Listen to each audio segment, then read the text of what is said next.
صحیح معنوں میں اس ملک میں صحیح اسلام کو لانے کے لیے کوئی جدوجہد کر رہا ہے تو وہ اہل حدیث ہے، اور اہل حدیث کی اس ملک میں صحیح نمائندہ جماعت ہے تو وہ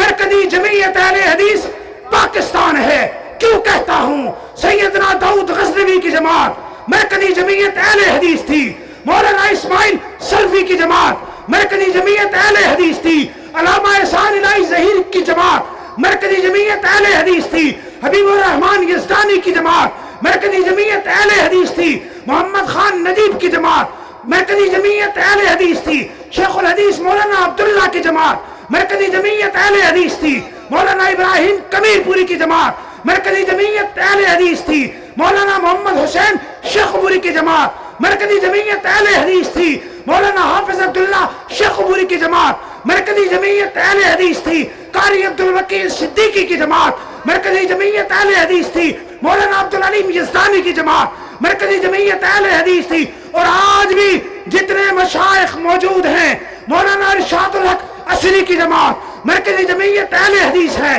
مولانا حافظ شریف کی جماعت مرکزی جمعیت اہل حدیث ہے، مولانا حافظ مسعود عالم کی جماعت مرکزی جمعیت اہل حدیث ہے، مولانا عبدالعزیز نورستانی کی جماعت مرکزی جمعیت اہل حدیث ہے۔ جو